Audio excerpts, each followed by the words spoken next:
You do what you want. Do whatever you want, Gilly. You do what you want. Nobody cares. Nobody actually cares. Good evening to you both, though. Thank you ever so much for joining me. I know people are probably a little bit shocked because we should have had a little ginger dwarf joining us tonight, but actually hosting us tonight. But it sounds like he actually might have a date on Halloween. Halloween. Unfortunately, get a date on Halloween, but I meant Valentine's. So yeah, you are left, unfortunately or fortunately, with myself and Cal and Gilly. How are we doing, chaps? Doing well. Good. Good form. Pleased to hear it. We're going to run a bit of an intro and we'll get into a little bit of footy talk, I suppose. Wow. Hi, this is Don Matteo, and you are listening to the Ought to Know Better podcast. Let's do this. You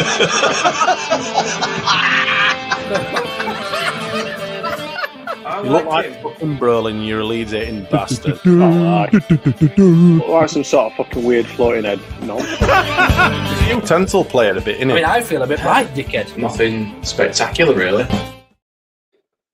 Good evening, fellas. And yeah, we are going to talk a little bit about football. But before we get on to talk about the recent, because we're including the BNC tonight, for those of you who didn't notice, didn't care really, I don't suppose. We do usually do the main pod on a Tuesday night. Obviously, we had a game last night. So tonight is going to have a Burrard and Coke sort of wedged in at the start. But before we do get onto the BNC, Gilly went AWOL for a short while and didn't submit any of the updates for the predictions league. So what we are going to do, we're going to do the two games prior to Swansea, then we'll talk about the Swansea game, and then we'll have a final update on the predictions league. So take it away. That was a big bus you just threw him under there. Yeah, well. Ought to know better predictions. Professional outfit here. Sorry. That's it, yeah. Clockwork. Yeah, it's been a little bit because I went on the main pod prior. So we're covering Bristol, Rotherham, and we'll come on to Swansea. So from a Bristol perspective, it was 1 point all round except for Smarty, who by virtue of his 2-1, obviously it was a 1-0 victory, took himself 3 points. That did put us in a position where the league table didn't change at all. Smarty just left Cal behind somewhat and drew level with Jay. So there were no changes in the positions. We then stepped forward to Rotherham, where Smarty bagged himself 5 sweet points. And after a little bit of verifying and cross-checking and just making sure that the predictions captured were an accurate reflection of what we were looking for, Jay and Smarty took themselves 5 points from Rotherham. And what that means is Luke, by virtue of not getting anything wrong, goes from 3rd to 6th because he's been overtaken. So when we look at the scores, actually 3rd to 5th it is. I'm top on 37. I've only been picking up one at a time, so it's closing in behind me. Bren's on 33, Smarty's on 33, Jay's on 33, Luke's on 32, Carl's on 26, and fans are on 18. I thought I was only 2 points behind you. You were... No, you were 2 points behind Bren. Bren winning second. Hey, Stuart's inquiry. Nice. I don't know what goes on with these spreadsheets. Anything could happen with these spreadsheets, and we just have to believe you, won't we? But we know he loves the spreadsheet, man. I'm not saying you're dishonest throughout like that, but I feel I'd done to. I really had done to. Who gives a shite? It's a make pretend bastard league. Is that fully updated? Is that fully updated to be for prior Swansea now? That's up to prior Swansea, yes. And everyone just got a point against Swansea, I'm assuming, anyway. So nobody gets a 4-goal difference, did they? No, that is right. No, nobody did. So it is, and that's why I was saying. So do what you want, Gilly. Whether we talk about Swansea's predictions or we talk about the game first. But really matter. So you are right. Nobody got any more than a point. So the league table will be as it is. Great stuff. And that has ruined my night. And on that note, we'll see you all next week. Nah, just yeah. Let's talk Swans then. Let's talk Swans. I went on with Joe. Did the Friends Podslut Friends did a final word. His version of no, it wasn't the final word. I do apologize. I think that's tonight at some stage. But I did his match reaction, which is their equivalent of B&C. But first things first, I was quite shocked at how good a performance it was. Certainly in the first 15-20 minutes. I don't know about you guys, but I was Tuesday night away from home. It had the makings of they're shite, but it had the makings of a bit of a banana skin, didn't it? Let's be honest. Well, I think any trip to South Wales is going to be a bit of a banana skin, really, isn't it? Well, you say that, but we've scored 7 in our last 2 visits to South Wales and not conceded. Okay, so prior to this season, it's been a fairly sticky place. Now, I don't know, Gilly will probably pull up some stats. Well, like, where do you go in the South when you get to go to South Wales? Or don't we want to know? I don't know. It's probably the same place as Smarty. We just end up avoiding each other, man. He goes to North Wales. That's probably why. Oh well, there you go. But look, I thoroughly enjoyed it last night. I thought that was an absolutely stonking performance and should have probably been about 6 or 7-0, really. No, I mean, in a nutshell, yeah. I mean, if that was all we were going to say, we'd probably have a relatively short pod tonight, Carl. But thanks for your incredible insight as ever. Yeah, go on. No, I mean, yeah. On the balance of play, we had plenty of chances, and Willie could have had another couple. Rutter was fouled for the penalty. Did you think that was a penalty, Gilly? Yes. You don't want it to be a penalty, though, do you? No, I don't want it to be a penalty, but what we're after is consistency, and I think it's one of them where actually we've spoken about opposition more than us have spoken about our players and their willingness to go down. I think we've seen Willie potentially fall foul a little bit, where referees are looking at him potentially as somebody that quite easily goes down when he's under a tackle, and therefore he's not getting decisions, because I think that there were one at the weekend that should have been at least a free kick, regardless of whether it carried on into the box and all of that sort of stuff. It was a definite foul, and we didn't get anything there. I think the Rutter one, I don't know if you remember, Bamford about 3 seasons ago literally turned to a ref and went, "What do I have to do? Do I have to dive?" After it had been completely cleaned out. It's a soft one, but they're given so regularly when it's not us that it's one of those of stop it being a pen or make it a pen every time it happens. And I don't think that a player should have to throw themselves to the floor just to get a decision. But you know full well that if he goes down under that challenge, he's forcing the referee to make a decision. The referee's probably going to give a pen, but he shouldn't have to go down for that. Nah, you're right. He shouldn't. And that's what's sort of, I suppose, spoiling and ruining the game a little bit, isn't it? Let's be honest. Like, we don't want to see players going down. We don't. We want to see a tough battle. We don't really want that to be a penalty. In the modern game, it is a penalty. You only got to rewind, I would probably say, as little as 10, 15 years, and that's not even a foul. That's not a foul. But ultimately, the letter of the law suggests that is a penalty. And I think, did you say it should have been a red card as well? Or was that the non-toe incident? Sorry, no, I think. That was the one where I'd looked up the Football League rules because we were debating that one as well in our group chat, weren't we? It was where we were pulled back on the halfway line, and you're thinking there's one defender that potentially could get across on the cover, but we know that once Willie's away, the guy behind him is not getting back at him, and it was that one that we were talking about rather than the penalty incident on Rutter. And again, I don't want that to be a sending off, but at the same time, for a fact if that's going against us, he's going to be given, and we're going to be coming under scrutiny. And I think that's we're looking for consistency, and I think. That again brings us to looking at, is that the intent behind a blue card? Because I think that he just needs to fuck off and get in the bin. Yeah. But a yellow card doesn't feel harsh enough for that. It's a professional foul. He's intentionally not made a play for the ball and played a play for his opponent who's got away from him. So, by the letter of the law, it's a professional foul, and therefore should result in a red card. But red card feels too much, yellow card don't feel enough. But I'd rather be frustrated by that than have to put up with blue cards and then sides just sitting in until their player comes back on. And I don't know. It's a bit of a mess. But ultimately, fuck them. We smashed them. We deserved it.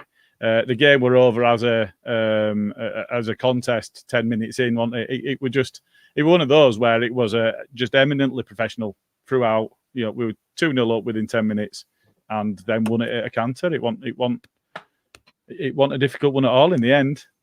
No, it won. And I think one of the comments I made specifically on the game was it felt like we were in a training match. It didn't ever feel.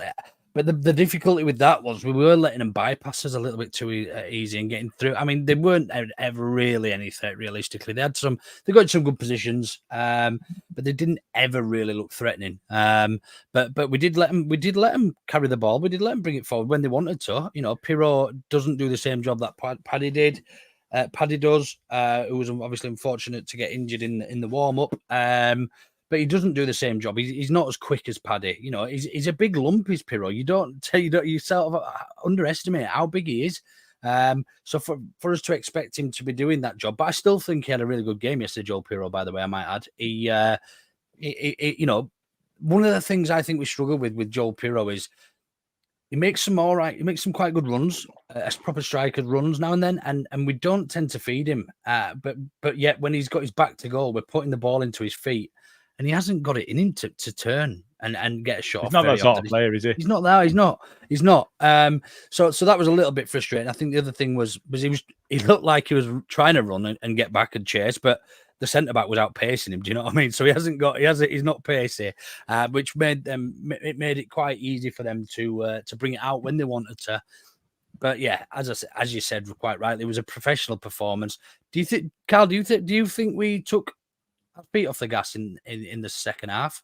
Is that something we done purposeful to save energy, or no? I don't think we did. I thought bringing on James and Anthony, even when we were 3-0 up or 4-0 up at the time, it showed real intent to want to go for it. And I don't think bringing on two of those types of players is Farke saying, right, let's just sit back and see the game out. We were 4-0 up. We like I was saying earlier. I know it was as insightful as you'd all hoped, but we could have been 6 or 7-0 up, and I think it shows great kind of drive from the manager to want to be able to give us more goals, and for the team, it's another point essentially on the final day potentially, so to open up a good goal difference is something I think is crucial now, because the teams we're playing are going to be, we've got Leicester next Friday after Plymouth and Chelsea then, and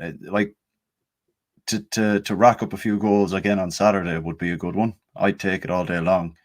But the overall performance was, I thought, geez, no, I didn't think we took our foot off the gas very much at all. I thought Swansea played a very high line. We exploited that quite regularly, which was a bit weird from them, because the way we play, a lot of teams, even at home, would kind of not be as adventurous as they were in the press and playing such a high line. So I think we took full advantage of that, and they didn't change for the whole game. So Farke bringing on Anthony and Dan James was probably the right thing to do. Just keep going at them. Yeah, I think there was a bit of that. Oh, sorry. Go ahead, Gilly. I was just going to pop up the momentum stats from SofaScore, or at least I would do if it were working, but it's not popping it up. I do have them in front of me, and you can see that when you look at it. So we'll tweet it out so people can see it. You can. Oh, there we go. Just took a while to load. You can see that early in the second half. Yeah. Oh no, it was just not on mine. Sorry. So early in the second half, it looks like they were kind of in the game. Now, I don't think they really did much against us, but we weren't pressing the advantage in the way that we were. But then 70 minutes or so, we started making changes, and you can see that we were just back on top again. And obviously, getting the goal when we did, I think that kind of, I actually said, they're making some changes now. If you're Nonto, what you want to do is you want to get up the pitch with the ball and you want to score. and he instantly did, and then got subbed off. And I think on balance of play, they were never really in the game. They had a fair amount of the ball early in the second half, but as we said, it was over as a contest by then. Yeah, no, agreed. I think I slightly disagree with what Carl said about them not taking the foot off the gas. I think they did, and I think it was part of the instructions was to slow the tempo down, was to not score every time we have possession of the ball. I noticed we passed it backwards a little bit more and just let the centre backs have a little pass about. But yeah, I mean. Controversial, but would you have preferred to go for the jugular and risk, you expanding an extra 10-15% of their fitness and energy into that game, or when the game's already won at 3-0 at half time or whatever it was? It 3-0? It was 3-0 at half time, one goal in the second half, and take the foot off the gas and actually conserve that energy and actually going into Plymouth on Saturday, feel like most of them will feel like it was a training session. I'll be honest with you, and that they will have conserved a lot of that energy. And come Saturday, they probably won't even know that they played Tuesday. Yeah, I see your point there. But at the same time, were we ever really, in fifth gear? Did we ever really properly get out of third gear in that match as well? So I don't know. Maybe we did. I just know. I just thought that anytime we went on the attack, we were as positive about going for it as we were when it was the before the half time. So. But I get what you're saying. I think it's one of them as well, though. So one of the things that was said on Twitter after the Rotherham game was that the game were a bit boring, and my response to that was I'd take boring 3-0s from now until end of the season if that's what it took. Because if we win 3-0 every game from now until end of the season, we probably go up as champions, let alone automatically promoted. So I think it's one of them where being able to reflect on a professional performance where we might not have got out of third gear or even into it, and have brushed aside a team that actually, when you look at some of the conversation leading up to it, people thought, that could be a banana skin. Carl's referred to our traversing across to South Wales. Usually it's Cardiff that's the difficult one for us. I think we've won 4 out of the last 7. We've only ever lost 12 times to them. So it's not a fixture that has been traditionally a terrible one for us, and it's always funny to put one over on Matt Grimes and his mum. But it's one of those where it's just we've turned up, we've done a really professional job, and actually that's what we need to do. And foot off the pedal, conserving some energy. If you're 3-0 up and you're able to coast, and the team still can't lay a glove on you, that's a really good sign for us, I think. And that might not be the most exciting. It's not a Bielsa, because Bielsa would have been go, go, go constantly. It wouldn't have been to change at all. But actually, if there were any negatives that we ever had while Bielsa, while he was at our club, it was not making the changes, not having enough players available to him, and not taking advantage of being on top and being able to conserve some energy. So I think that there's a real power in that, and that's we've now got the opposite frustration because we did get used to Bielsa and we did have that thing where it was just foot fat to the floor constantly throughout the entire game. It's a long old season. There's a lot of football to go. We're still in the FA Cup. That Chelsea game reflects an ability for us to go and actually show what Farke has done here and impress on a side that's got a glittering array of talent that's spent hundreds and hundreds of millions of pounds on its squad. Let's go and see what we can do there while focusing on the league and being that professional and being in that situation where a side that is, they've been at this level for an extended period now. They should be able to compete, and they couldn't compete with us. So that's a really good sign. Yeah, I mean, can't disagree with that. I just want to talk about a few performances then last night. I mean, I found it very difficult to pick a man of the match last night. I mean, I think I probably went for, well, I won't tell you. I'll come on to who I thought it was later on, but I just felt there was lots of 8 and 9s out of 10s everywhere, and at a canter as well. It really was that easy for us last night, and I don't want to become this. I don't even know what the best word is, but I don't want to become this individual that actually, starts slating the other ones and a bit What's the word, Gilly, that we call Liverpool fans and scum and that when entitled? Entitled is the right word. I don't want to become this entitled fan that because we're almost arguably the best side in the league on his day. In fact, I would say we are the best team in the division on our day. We would beat anybody, and we've proven that with Leicester away this season because they're the runaway team, and we beat them. But I don't want to. I also don't want to disrespect Swansea as well, really, because as you say, they've been in this division for a long time. They've done it all before, but for me, it almost shows that because the top three teams in this league have come straight down from the Premier League. Does that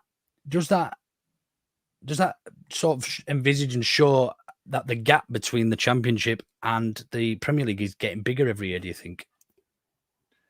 I think it does. And I think if you look at the finances, there's a lot of talk at the moment about parachute payments being bad for the Championship. I think because financially there is such a massive discrepancy between the Premier League teams and the Championship teams, and then from there down the pyramid. I think the one thing that we saw, and Kieran tweeted this a couple of weeks ago from The Price of Football, he had talked about how the Premier League had promised additional funding to the rest of the pyramid and had not materialised. And I think that if they can handle the finances in a very different fashion, actually there's a lot less emphasis on those parachute payments. I think if you've got a side that has been repeatedly promoted, relegated, promoted, and have got a business model that is consistent with them being able to function outside of the Premier League without all of its riches. If you look at Norwich and their ability to do business and so on, they're much more able to deal with the impact of being relegated. If Everton go down, they're screwed. It'd be brilliant because they are screwed. And so I think that the parachute payments not being available to them would be absolutely disastrous, even more than just the relegation in and of itself. And they would just hemorrhage players and hemorrhage money, and it'd be a nightmare. And I can't wait. But I think we're just in this position where something needs to change, and I think it's on the Premier League. The Premier League is where all the money is, and it is made up of its own members. And the way that they handle money is down to them. They did promise additional money to the rest of the pyramid. They've decided differently, and they've not kept to that. But it would put a lot less emphasis on the parachute payments, which does give a great weighting to the sides that have come down. Yeah, no, I completely agree.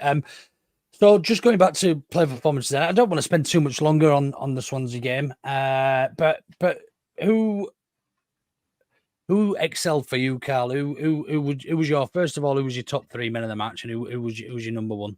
Top three. So who do you feel had a strong performance, but probably wasn't quite? Give us 3, 2, and 1 in that order, please. Right. Okay. 3, 2, and 1. I'd go with Kamara. I think played quite well. He battled very well in front of the box. Was very forward thinking for a lot of the game. I'd go without trying to be obvious and all that. I'll go with Ampadu. But my number one, I think, because of the way it's been for him and all that, and he's got 4 goals in 4 games. I'm going to go with Willie as my man of the match. I think he deserves it. 2 goals last night. Thought it was his best performance since all the shit happened in the summertime. And I thought he showed a real kind of desire to want to be in the team and properly help us out. His tracking back was up there with Dan James tracking back now, not with the pace by any means, but I think it was very un-Nonto, wasn't it? It was very anti-Nonto last night, and I think you're quite right. I mean, he was my man of the match, I think you touched upon some great points there. Things that we saw from Nonto. It was only a week ago or 2 weeks ago that we were saying on here we haven't seen that Willie Nonto of last season yet this season, but if we do, it's a whole different ball game because we know how good he can be and how threatening he can be, and just with the ball at his feet, when he's playing his game, he's unplayable, and certainly at this level. So yeah, completely agree on man of match. Gilly, did you have anybody else in your top three? Well, I'll just go for a different top three just because we've already spoken about them, and I think no, you don't have to. I just wondered if you had anybody. If you were I did. So in a remarkable turnabout from where I was with him in the summer, I just love watching Rutter play football because he just loves it and he wants the ball all the time, and he's a completely different player at this level. He just is. So I like watching him play football because he plays with a smile on his face. It's just ace watching him. I think a hat nod from me to Gruev because how he manages to consistently keep his passing, his pass completion rates at the level it is just out of this world. And I don't care who you are or how much Bulgarian football you'd watch or anything else. Nobody saw him having this impact with the side, the inauspicious start. And I know he'd not had a run of games. And Andy were coming on in a different position because when he came on as a sub, he were further up the pitch and he were just doing a job. He was just running around for us. Nobody saw this coming, and he's properly cemented his place. He's been given a chance, and he's really put himself into contention to be in our first 11 when the strongest is fullback from now till the end of the season. And I'm going 3, and then that's my 2, and then my number 1, I'm going to go with Archie. And the reason for that is because he has worked really well with Nonto covering him, but Archie supporting him in attack as well. And I think if you look at that Nonto goal, that breakaway goal when he megs their man, turned him inside out and megs their man. If you look at Archie before that, it snaps 3 players' ankles just by just a shimmy of his waist and dropping a shoulder, then pulls it back. They all go the other way again, and then he goes again, bends the ball in, perfect weight on it. Nonto runs on it and it's a goal, and that's what he's got in his locker. So I think because we can name 6, and both of you are just nodding along with me when I'm saying them, that goes to your point. Well, I was just going to say we've named 6, but the players we haven't named: Junior Firpo, Joe Rodon, Chris Henshaw, Somerville, and do anything wrong. All had good games. All had good games. So we could have actually probably sat here all night. Yeah, it is. Yeah. And you know that the same goes for a lot of the recent games. If we look at Bristol, I would have probably said something similar. Look at Rotherham, I probably would have said something relatively similar as well. That actually we could have named a good. There'd probably be arguments for at least between 5 and 7 players to be actually man of the match. Do you know what I mean? Amelia even caught the ball on more than one occasion in one game. He did. I think the only thing that let Melia down last night, and I think it was actually Ampadu's fault because the back pass was his right foot rather than his left. Yeah. It wasn't a great back pass, and it bobbled over his foot, and his shin went out for corner. For a corner. That's right. Yeah. Cool. Right, we'll fly through a few of these comments that have been coming in about yesterday, and then we will slowly take a little stroll on. I might not read that one out. What's been going off in comments? I've missed some of these. Do you know what? It's funny. It's funny you should say that because I started reading through some of the comments a minute ago. Was it somebody offering out his sister? Yeah, somebody offering out the sister. It's almost like Valentine's Day Tinder on here tonight. Bremner's Ghost putting his sister on the chat. Yeah. So a couple of comments then. The biggest brothel in Wales is Barbie World. Apparently, never been. I wouldn't know. Chris Frost. Now this is a really nice message. I wanted to just scroll up. We were in the pub after the game, and Gilly, I think you'd gone actually on Saturday, and a young man came over to us and had a chat with us and said how much he loves the show and how much it helps with his mental health and stuff. So that was Chris. Welcome, Chris, and he just thanks us for having a chat with him in the Peacock. So more than welcome. Anybody who does see us, come over and have a cal. We've always got something good to say. Ish. So yeah, nice to meet you as well. Nice to meet you as well, Chris. Yeah, pleasure. Nice. Steve Brown watching Sky had no idea what was happening in the second half. Yeah, Sky went to shit yesterday, didn't it? So Sky TV is, I mean, probably won't say it on here just in case we get sued, but it is. Yes, Bremner's goes, you can say it for us. How about that? Yeah, there you go. That's even better. Johnny Brown makes a great point here. When both their fullbacks thought, fuck me, when they saw Nonto and Krieg going off and then saw Dan James and Anthony coming on. Imagine seeing them two go off and thinking, yes, easy last half hour. and then seeing Dan James and Jaden Anthony coming on. It just shows what sort of class we've got in depth done it this season, and it's just so nice to watch as well. Anthony, I'm going to save that comment because they're sort of more about a bit later on. Gabe the American, and me and Gabe have had our differences on Twitter, but he's come on to compliment myself for dunking on those Southampton accounts for saying we were out of the race. Absolutely my kind of petty. Makes two of us. I think a lot of that was I'd take a dim view of that Southampton account. I genuinely think that it was just after traction online, and that's really easy to get from our fan base in it. Yeah. Bremner's Ghost asks, Carl, are you on the pull tonight? Is it Valentine's Day? I am not. No, I'm sitting here with a bottle of something. Two lads talking about football. Yeah. I think he's on about the hairdo, maybe because you look well groomed tonight. I think somebody said earlier on. Right. Thanks.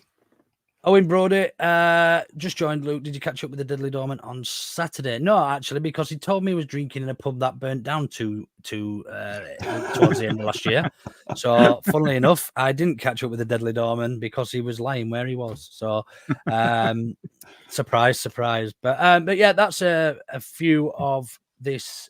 Oh, hang on a minute. One more from Bremner's Ghost I missed. 3-0 from now to the end of the city from Gilly's lips to God's ears. Jesus Christ. I think that could have gone you struggled there. Like I was like Vic Reeves doing his club song. Brilliant. The bad news is Ipswich are now 2-0 up. Ipswich are now 2-0 up. I don't see Ipswich as our competition now. I very much think that they will win a few games, but they will not be in the race, I don't feel. Nah, hit a wobble there, haven't they? Millwall on goal. Keep those receipts, Lou. That's right, Johnny. Good evening, Mark Edison, Motley Crew. How are you doing? Cool. Right then, we shall move on very, very quickly to our mate Bren, who does the Bren. Again, mixed up both the names, but anyway, Bren's done this intro, so let's do it. Hey, has got a shit tick this week, my little sparrow-fact. So, this week, a few we probably could have gone at, but two. Gillard, would you like to read one out? And Carl, you read the other one out. How about that? Yeah, I'll pop this one up. Carl, you want to read that one out? Give me a second. I need to sit a little closer. Eyes are what they used to be. Late change before kickoff from the Leeds United account. Bamford came off during warm-ups and has been replaced by Joel Perot in the starting 11. At Jeff Snee _Snee has replied, if ever there was a justification for me saying sell Bamford to a Sunday League team, this is it. We look world beaters without him. I think Jeff needs to wind his neck in. I mean, it seems a bit harsh given how well Bamford's played recently. Yeah, that's unjust criticism, that. Yeah, and just the next one is Vinny P. MOT. Byram injured and Shaq refuses to travel because his kid is due. That tells you all you need to know about his future. #LUFC. Jesus. So, we've basically got one person saying that Bamford's been at a load of shit this season and we should flog him for nothing, pretty much, to a non-league side or anybody that'd take him. And then we've got somebody else saying that actually the birthday of your baby comes second. Is my signal messing up? It went a bit there, yeah. Not for me, it didn't. You're all right. And then we've got the other guy basically saying that having children isn't the most important thing in the world, but kicking a ball around for 90 minutes or being on the bench even for 90 minutes is in Swansea. So what we'll do, we'll pop a quick poll up in the chat. Just on one of those points about Shackleton that he makes, isn't he still recovering from an illness regardless of whether his child has been born anyway? So having him around the match. He hasn't played. Yeah, so he could have been part of a match day squad, but he wouldn't have been picked. That's the thing, like, so let the lad be there for the birth of his child. What a fucking knob that guy is. And tell you what, like there is some bell ends about, like, isn't there? You see shit like that online, and you're like, here, look, just wind your neck in a bit there now. Will yeah, you? I tell you what, they are. Oh, hello, Smarty. Thought you were out all night tonight, mate. Oh, what? Sorry. Huh? Hello, Smarty, Mister. I'm too busy to come on here. Anyway, the poll is now up. Baby Shark of no importance or Bamford non-league loser. So give us your vote. See what you think is the worst take, the shit take of the week, and we'll promote the winner of that poll before the end. And that has been your. Hey, has got a shit take this week, my little sparrow fact. My little sparrow fart. My little sparrow fart. Right, then one thing I just wanted to get up and have a brief discussion about is I was sent where we were this time last year. The question, Bremner's Ghost, is which is the worst take, which is the shittiest take, who's the biggest not online knobhead this week, pretty much. But yeah, I've shared a thing earlier on. I shared a tweet, and it just compares to where we are this year. Can you see that? Yep. Can you both see that? Yeah. Yep. Where we are this year to the year we got promoted under Marcelo. And after 32 games under Marcelo, we had. It's not going to let me see the full thing. But we basically had 56 points after 32 games. We are now on, as you can see there, 66 points after 32 games. So we're actually 10 points in front of where we are, or where we were under that season under Marcelo. I think we went on to win something stupid like 17 of a match. I can't remember, something stupid like 47 of 52 points. So in the running though, under Marcelo. So I mean, it doesn't paint a complete picture by any means, but I think it's just worth noting that we are actually doing fucking well this season. Yeah, it is only because sides around us are having record-breaking seasons that we're not running away with it at this point. And yeah, much as I said about Gruev coming in and having the impact, nobody saw us winning 7 league games in a row. You know, however well you play, it's unlikely that that's going to happen at any point. I think you are right. If we cast our minds back to that promotion season, I think it was when the games restarted, we lost to Cardiff and then we went unbeaten to end the season. I seem to recall it was 10 points that we won the league by.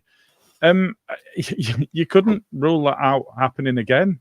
You know, we've won 7 on the bounce. Who's to say that we're not going to go and do that again? So, you know, it's been a good bit of fun. And plus, who were it? Were it Stoke that we absolutely eviscerated 5-0? First game of the season. Oh no, sorry. No. In that run in towards the end of the season, West Brom, wasn't it? Oh no, it wasn't. I think you're right. I think it was Stoke. We did beat West Brom comfortably as well. well. We spanked that Ellen Road. Because West Brom were contenders. And then obviously the guard of honour at Derby was a highlight as well. Yeah. Do you think then? Let me ask you this question because it's controversial. Do you think we're a better team now under Daniel Farke than we were under Marcelo Bielsa? I think we're a different team. We're not. I don't think we're a better team. I don't think we're a better team because they're both better in different ways. Like the styles of play are completely different, but they're both on par with each other. I don't think either one is better. I think the players we have now very much suit the system and the style Farke wants to play.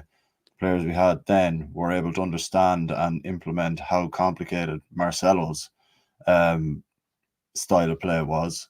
And they were a little bit more mature as well. Like there were players who were like 25, 26, up on 28, 29 at one point. And they're just a little bit more, I don't know, they were able to grasp stuff that he wanted to do quicker, perhaps, because they were more along their professional career, I think. But the style of play Farke plays it's high energy. I don't think, it's harder to get an older team to play that high energy the way we do, I think.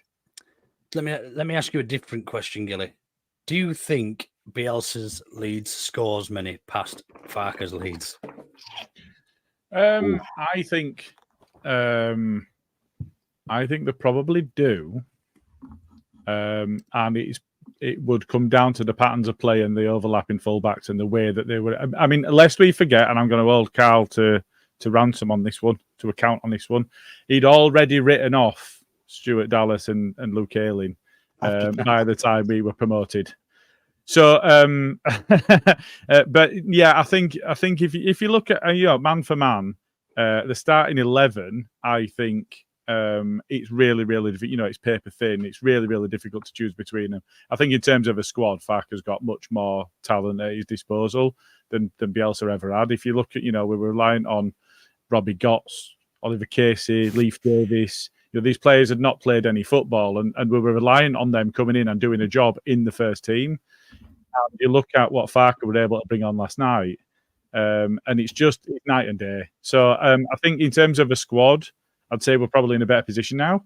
I think in terms of the way that Bielsa was able to get that side playing, and you look at the impact that Klich was able to have on games, and this, bear in mind, this was somebody that had been shipped out. We saw no future with him at that point. But if you look at overall the 1 to 11, well, we had Casilla in net, and now we've got Meslier in net. I think that's an improvement.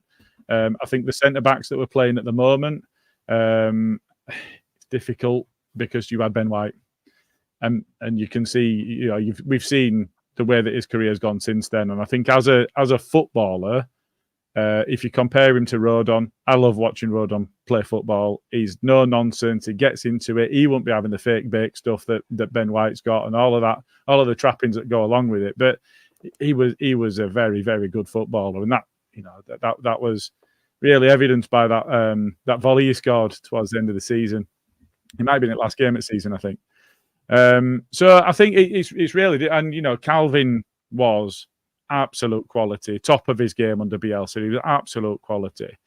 So it is a difficult one. I think we do concede more goals than we have been doing because it's just unreal, the run that we've been on. I think it's over 11 hours we've conceded one goal. We've conceded one this calendar year in the league. One goal. Yeah. And I think that's now extended to over 11 hours. 17. Scored 17, conceded 1, and that's just unreal. 7. Yeah. And that's just in 23 overall. So in a nutshell, then, looking at those two tables, and obviously it's easy in hindsight to say because we got promoted that season, but who would you rather be, and in those two races? I think that's a really difficult one as well, and the reason I say that is because if you look at the quality of the division this time round, I think the reason that the top sides are having such fantastic seasons this time round is because the rest of the division is shite. You look at the levels of ability that your Wednesdays and Rotherhams and whoever else have got. Stoke are awful. We've absolutely just battered Swansea. The rest of the division is really weak, and I don't think that was true at the time when we were playing under Bielsa. Plus, it was a really weird time. We were playing without fans there and all the other bits that went along with it at that time. So it was anomalous in that regard anyway. But I think from the standpoint of purely looking at it, we are doing better in pure terms. We're at 10 points, you said? We were ahead of where we'd been at the same point in the season. But we're also playing some absolute dross. And I think the division was actually stronger in Bielsa's time than it is now. You think it was stronger when West Brom and Brentford and Fulham and that were in the league? Because they didn't have great squads then. I think overall the quality was better. Do you really? Yeah. Do you think it was a more competitive league? Is that what you're trying to say? That's what I mean. Yeah. More equal across the division than some superstar clubs that we've got now, and then some that should not be in this league. And then you look at the promoted sides from last season that went into the Premier League, and them coming back down again does not make this division look any better next season. They're woeful. No. It's just very Leeds in it that we're in, the most competitive championship ever, pretty much, where records have been broken, and the Premier League's got arguably 4 absolutely gash teams in it. So, but yeah, I mean, for me, I think I preferred watching Marcelo's football, but I just feel far more assured under Farke's football. We don't ever feel like that's probably a lie. Actually, I would probably say since the turn of the new year, because we had an awful couple of games over Christmas. Since the turn of the new year, we've just almost kicked into an additional gear. Both defensively. Now that could be because of the inclusion of Ampadu at centre back, or Gruev coming into midfield, or whatever. We don't know, and we probably never will know. There probably won't be one specific reason, but yeah, I just feel like we don't really look like conceding, and if we do, it's a set piece, or it's a. It's somebody switching off. Under Marcelo, we made so many errors, individual errors that led to goals as well. Yeah, we did. But it was high risk, high reward, wasn't it? And that was the football. It was. And that's why it was great to watch. To watch. Like, do you think with the quality of the squad Marcelo had made it? I'm not trying to belittle anything about Farke. It's a good opportunity for him with having the ability to have the players there that he needs and wants. But do you think is it more impressive what Bielsa did because the squad he inherited and the limited kind of funds? See, I thought about this. I thought about this. Sorry, go on, Luke. I thought about this, and the reason I thought about it was Marcelo didn't get promoted in his first season, and he was nowhere near this points tally either. In his first season, it would have been much less than a 10-point difference.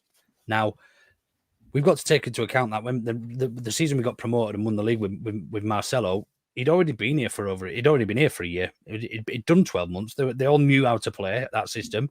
He had, I think if we'd have had this squad in pre-season, we would be right up where Leicester are now.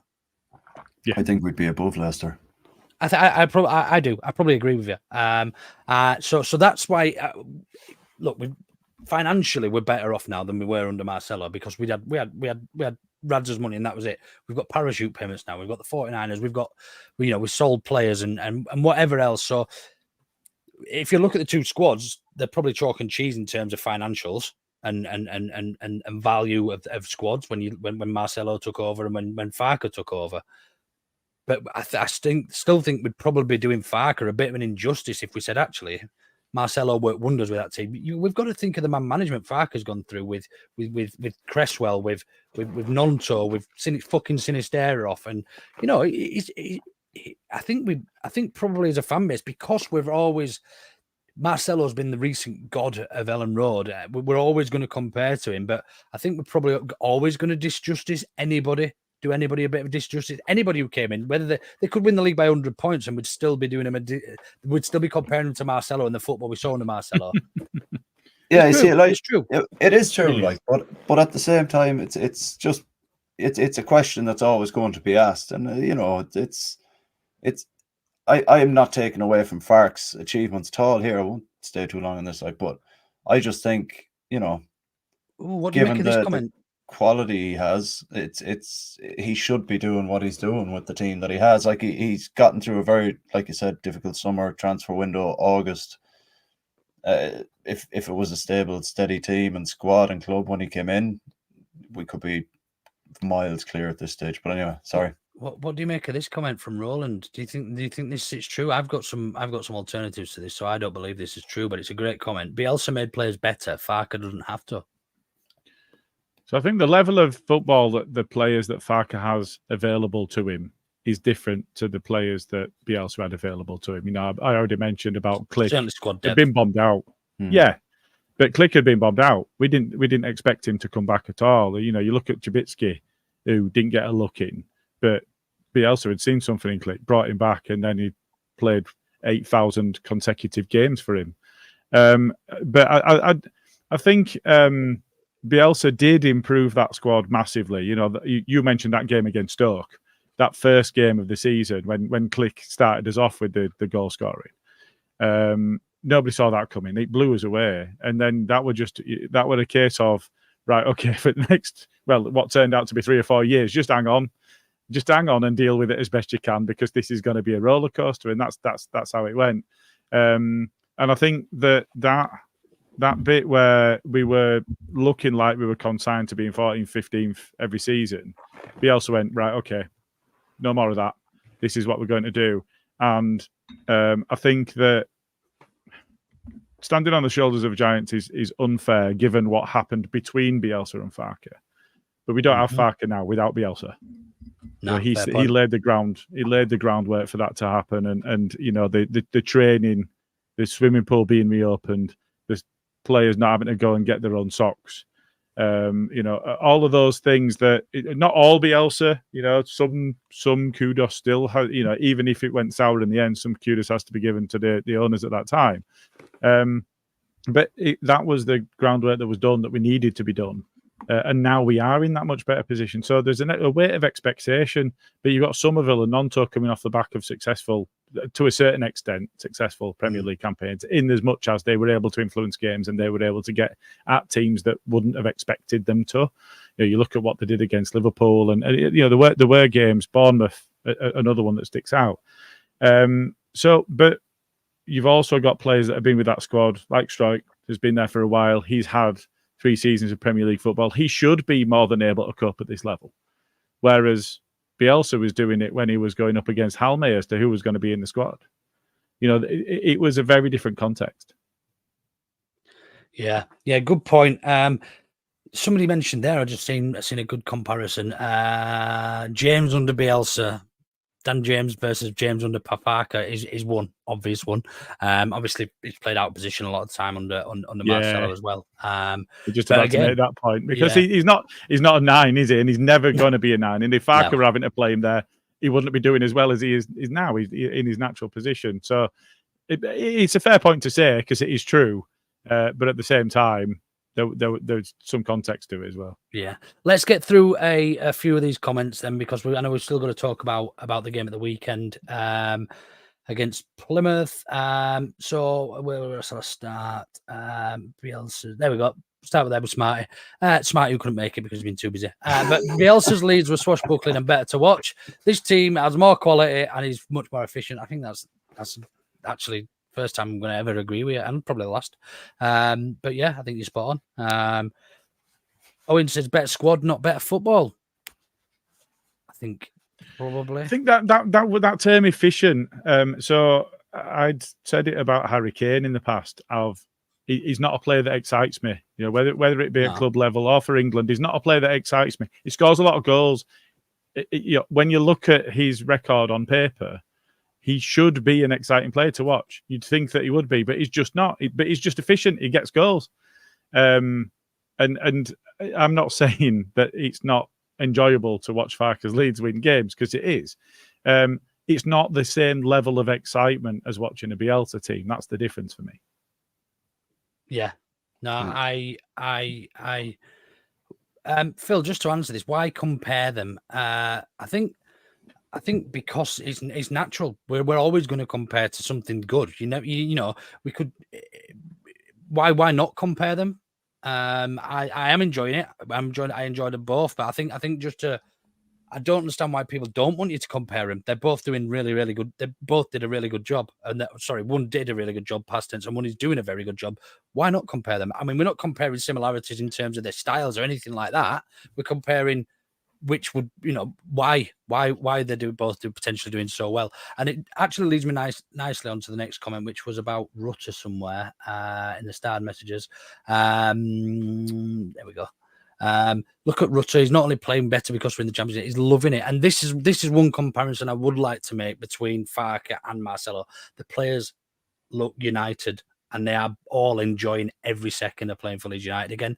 You look at the Premier League years, that second half of the first season, I would say onwards, right up until the end, we never looked like a team at any stage, really. There was whispers of fallouts. There was, this senior leader group, and there was all sorts of shit going down, wasn't there? And one of the things that is really nice to see when we go into Ellen Road or to an away game and actually seeing the stand is that unity between the players and that they're actually loving playing for each other, but also for the badge as well.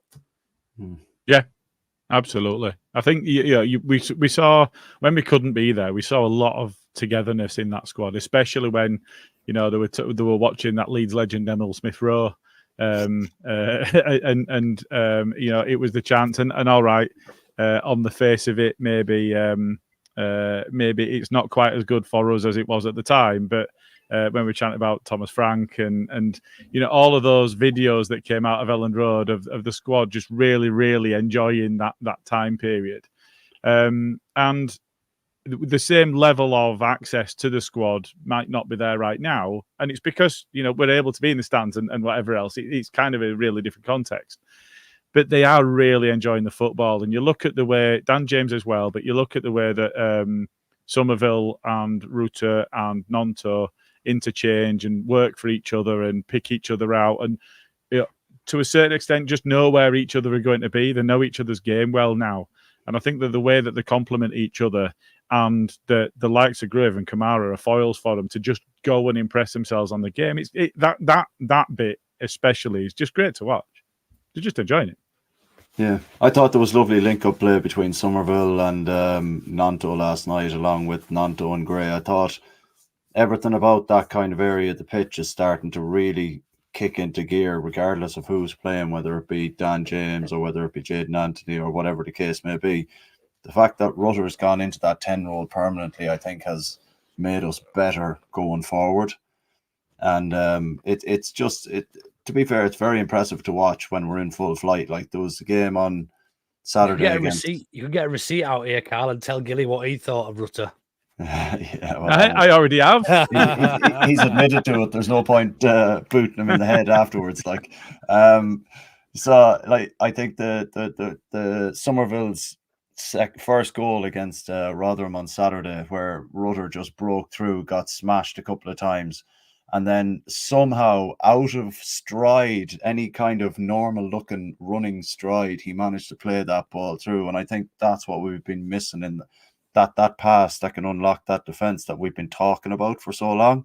I think it's Rutter that's doing that now. And I think if any time he's played up front, I think we're going to lose that forward momentum, because he drops too deep but then tries to play up front. It doesn't work. And he's actually excelling in that 10 role now at the moment. Yeah, completely agree, mate. Right then, at the risk of being on here for 2 hours tonight, I think we better sort of move forward very, very slowly, or very, very quickly even. Just a few quick comments before we do. Roland says, does Pod Dodger have a job interview? Looking clean cut. I'm in a job. No, Jamie says Carl's haircut is nice. Normally looks like it's been cut with a knife and fork. Well, no, you see, that's the thing. I was literally going to say that I decided I'd stop looking like I got dragged through a bush. It's, And Scooby says the other day it was Jay, I think he's called, who was looking groomed. Today it's Pod, which meaning you, Pod Dodger, I'm assuming. That's cool. Less spray in the mouth at the moment, isn't it? The best turned out horse of the day goes to Pod Dodger. Well done, Carl.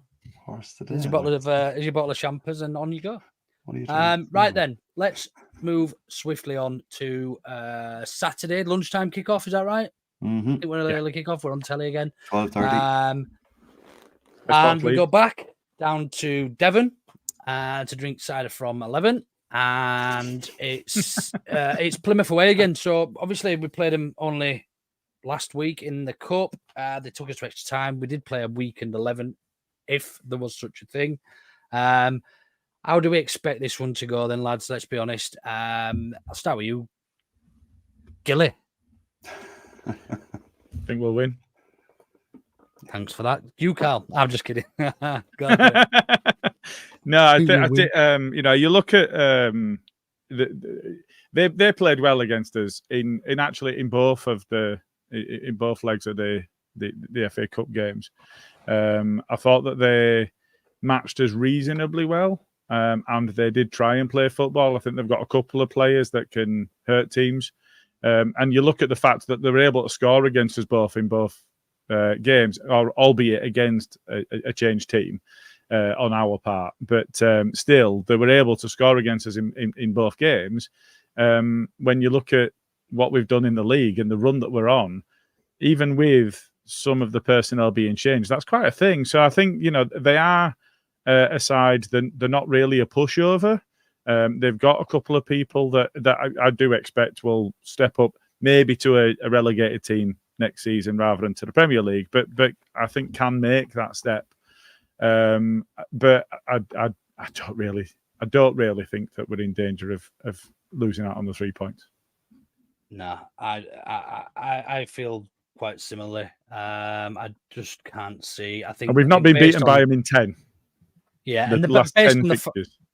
Yeah, based on the side that we played down there, still took it to replay. We brought a bit of quality on, and we thumped them in extra time in half an hour. So, I'm quietly confident. Carl, do you sit on the same fence? Same side of the fence, even. I'm 100% on the same side of the fence there. Like, I'm so confident that we're probably going to hockey them that I'm not even going to put down that we concede a goal in my prediction. Oof, blimey. Yeah. I know you said they've scored against us in the last 2 games, but like Gilly said there at the end, or was it yourself, Luke, that as soon as we brought on the quality, we absolutely spanked them. So we're going to start all the quality on Saturday, and it's 3 points in the bag for me. Like, there's not. I mean, they are beating Coventry right now. Coventry are only just outside the playoff spots. They're not a pushover. They're not us. They're not a bad side. They won that league out of Cantor last year, I think, didn't they? The League One. I think they won it quite comfortably. I'm not. Ipswich. Yeah, I'm not saying they're a pushover by any means, but psychologically, we've beaten them 3 times already this season. Like, well, twice and a draw. I think there's a lot that can take from the FA Cup games, though. The fact that they scored against us, the fact that they took us to a replay and then took us to extra time, especially against the context of where we are in the league and the season that we're having so far. I think there's a lot they can take from that. I don't expect them to cause us too many issues, but I don't expect it to be a pushover. No, I like I said, I didn't say it was going to be a pushover, but I expect us to absolutely batter them. Like, so that's the same thing, Cal. I don't know if anyone's ever told you, but yeah, that's pretty much the same thing. Yeah, no disrespect to Plymouth. I just don't think they're I don't think they've got it in their locker mentally to beat us now. I think that's it. I think 3 points done. And that's fair, but they've got 2 goal scorers in double figures, and one of them scored more than any of our players. They've got players that can hurt teams. But they concede. That's their biggest problem. They're open. Like, if you look at back, I think we discussed it in a previous pod where I was just looking back at their kind of run at the time, and they concede a lot. Like, when they do win, they have to score 3 goals to win games sometimes. Like, so. Listen, just slow down. Wow. Totally against the run of play there, Alison. Shoots mine and my fish in the water there. Anthony Callery said earlier, he thinks I think he shares the sentiment. He thinks if we let Plymouth play, we could be in for a bit of a shock and they could hurt us. Do any of you see that? I mean, I've not seen anything really in the 2 fixtures against them. I thought we were relatively poor against them at home, and we still beat them 2-1. 2-1 at our place. Oh, you're asking now. Hold on, I'll get the old. Some memories between us, haven't we? I'm pretty sure it was. I mean, I've got the worst memory of us all, and I'm saying I'm pretty sure it was 2-1. I'm probably a mile off. But there seems to be a little bit of nervousness in and around. But 2-1. It was 2-1 to us on the 11th of November. Well done, Luke. That's right. Do any of you share any of them nerves, or do you think, based on the last performance and all performances actually this calendar year, I can't see how somebody of Plymouth's stature could damage us? I mean, it is away from home, all right, and we've been down there once this month already. We've done a lot of travelling. That it will eventually catch up with them, but I just can't see how or where. Right, I think. Go on, Cal. So I said to a lad in work there, what day was it? Maybe Russell Martin, basically Southampton manager, came out. It was Sunday, I think, Sunday or Monday. And he said that he can't understand how Southampton are on the biggest run in their kind of club history, and they're still not clear of Leeds. I turned around to the lad in work, I said, psychologically, that's going to fuck their players. And they went out last night and they got hockeyed. Like, you can't sit there and tell me that being beaten by the same team, twice, and then a lucky draw at Ellen Road isn't going to psychologically play on the players' minds, regardless of who they start.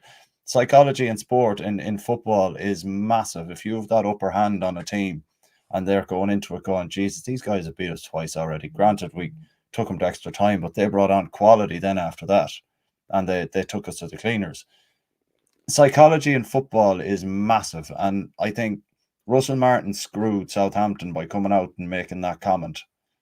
He shouldn't have ever made a comment like that. And then I think Plymouth now, having been on the run they're on against us, I think that's going to be playing in the back of their mind. They're going to think every time Leeds break, they're going to score because of what we've done just to Swansea recently and what we did to Rotherham last weekend. That's how I see it. Yeah, and I think that's right. And we are going to be starting with our strongest 11. We're not going to be bringing strong players from the bench that we would have otherwise started, because this is our meat and drink. This is our focus for the season is the league, and it must be. It has to be. But I think from a viewpoint of the way that you are getting Plymouth up for this game is you look at what Leeds have done so far this season, and you took them over 180 minutes to 2-2. How many other sides? So I think there's a relatively straightforward message that you can deliver to your players there. You ignore the fact that, we brought Somerville on and he scored 2. We brought Rutter on, he set up 2. You ignore that bit. You don't. That's the quiet bit. You don't say that out loud. Yeah. But you can say to your players, you are in a game here, and don't over-respect Leeds, because you've in 2 FA Cup games, you've taken them the full 90 minutes. And not been beaten in 90 minutes in either game. So I think there are things that they can say. I don't expect it to be a fully comfortable afternoon. I think the scoreline will be okay. They've got players that can. As Hardy looks handy. Morgan Whittaker, I think he's on 17 goals already this season. He scores goals for fun, and he gets assists as well. He's just a good player. Do not expect him to be there next season. And I think that they are somebody that can get at us. What we are doing is being absolutely imperious in defence. So I think that an individual, I think we will, we're not giving no chances at all. We are massively limiting the amount of chances that teams have against us. So I do expect them to have something to carry some sort of threat. I don't think it'll be enough to influence the game in their favour. Oh, that's fair enough. I get that, man. Yeah. Just on that, then, would you make any changes? Obviously, Bamford probably won't be starting. I expect Pirro. Do you expect the same starting 11? Yeah. It's another one of those where, unless you are pushed into a change, you don't go to South Wales, win 4-0, and then make a raft of changes for your next game. I don't think you change anything at all unless you have to, based on either how somebody's training or if they've got a twinge or whatever else it might be. I don't expect any changes that would be unforced. So here's a quick stat for you. The last time we won 8 in a row in a full season was November 1931. Wow. So if we win at the weekend, we will equal a nearly 90-year-old record. 93-year-old record. That's not bad going at all. And there were still people chanting Farke out not so long since. Don't listen to them cabbages, Gilly. I've just got one other thing I just wanted to share with you. Sorry, chaps. I've just been sent this on WhatsApp in one of the Leeds football groups that I'm in. Who do you think's been better and Gruev?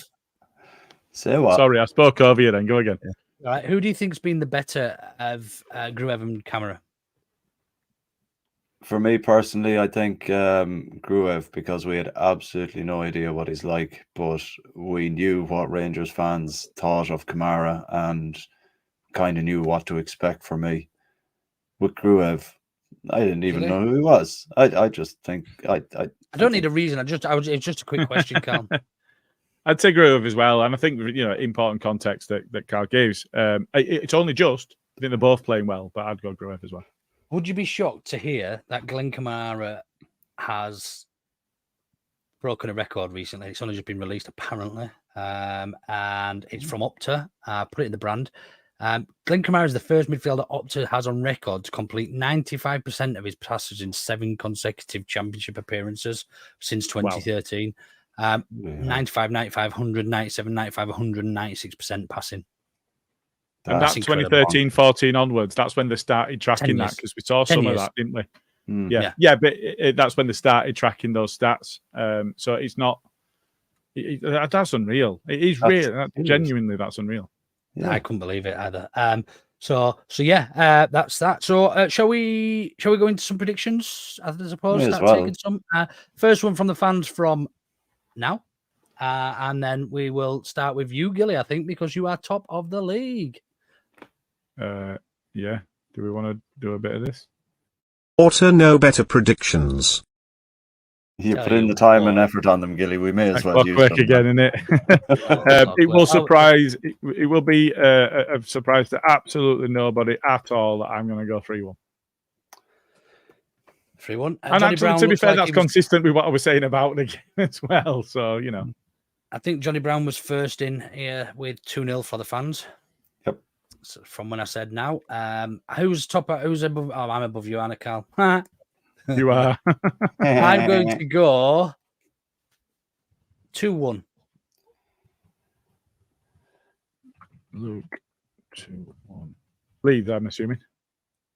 Yes, to Leeds, yes. And Carl. 3-0. Leeds. Have we got...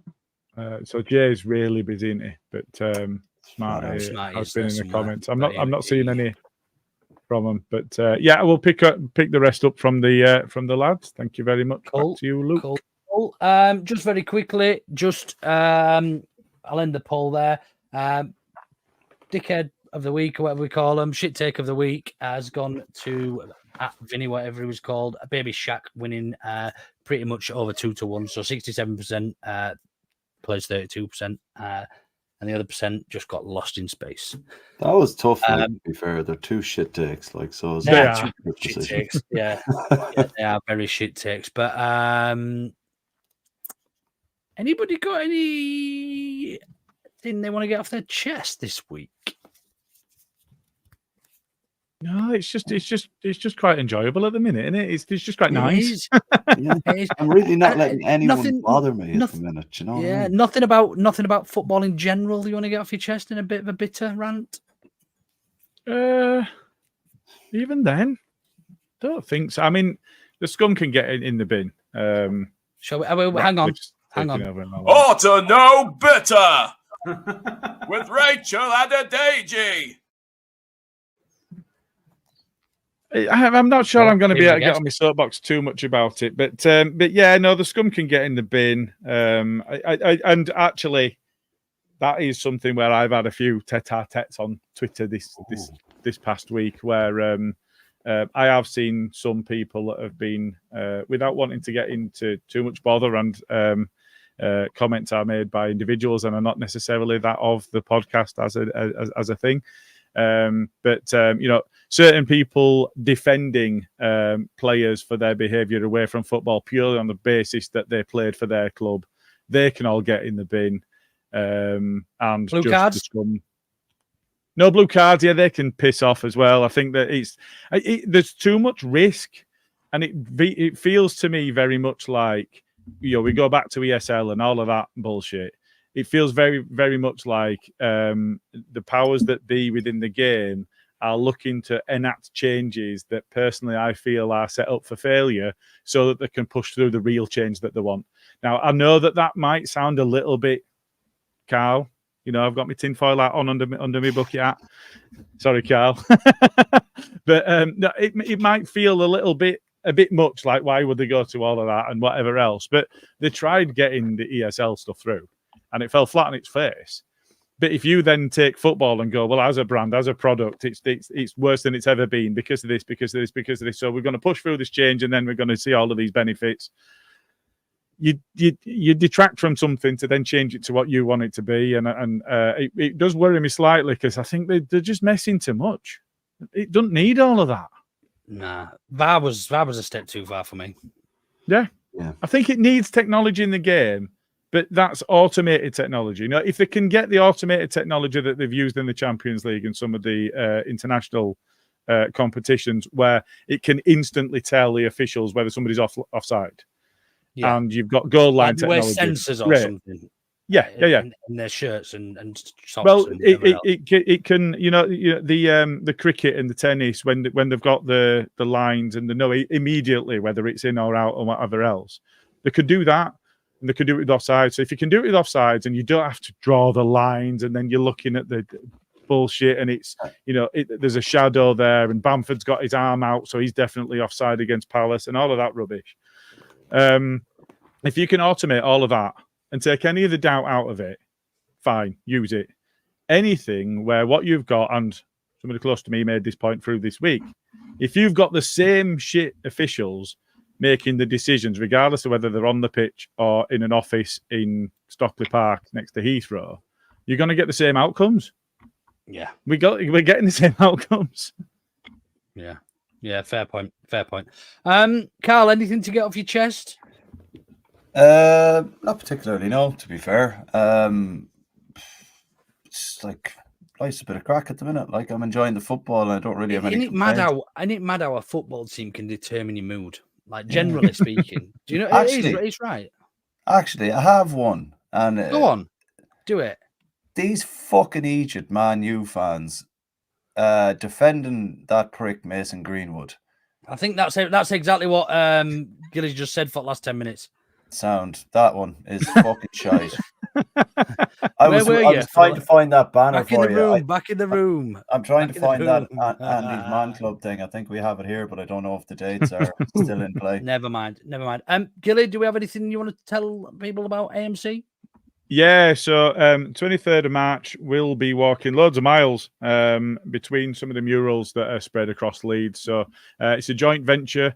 I believe now one of the actual mural painters is going to be joining us. So it's a joint venture with Andy's Man Club and the Ought to Know Better podcast. And I believe that Danny from Not Another Leeds podcast is also joining in. So there'll be a few friendly faces around. And we are fundraising. So I think that AMC is the Leeds branch of AMC, and I think that they'd set the target of £500, and this week it tripped over 1,000. So that's brilliant. So thank you. We've been banging the drum for a while. So thank you to everybody that has supported us, retweeted, liked, and done all of those bits, but also that has put their hard earned towards it. It does mean a lot.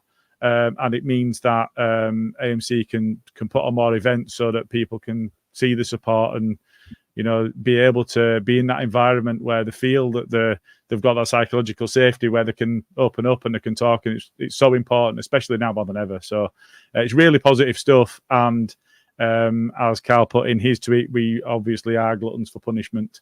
So I am training. So I've been getting the miles in, trying to get myself right for it. So yeah, that's the bit from me. Well done. Any other business? We all happy? We've got B&C coming back on, I anticipate it might be Saturday afternoon or Sunday morning. Not sure who's on. That could very much determine who is on. A couple more comments just to flick through. John Garside thinks it could come down to the last day at home Southampton. Could well do. John said, apart from Leicester at home, we have the best running, apparently. So I think Saints do have a bit of a tough one. Scooby's asked, what's on your jumper, Carl? Is it Casper the Friendly Ghost? No, it's a King Billy Bremner jumper. Ah, beautiful. And it's from With the Gods, whoever they are. With the Gods. If you want one, Scooby, there you are. With the Gods, if you're watching, we expect some sponsorship. Actually, yeah. There you go. Cool. I think that's pretty much. Oh, hang on. Gilly's got a couple more dates for stuff going on at AMC, I think. Yeah. So Friday the 23rd is pool night at Northern Snooker starting at 6:30. They'll be on the tables upstairs. They do have some small donations to the tables, but it's not essential. So if you brass it, you can still go along. Don't think that you're not welcome.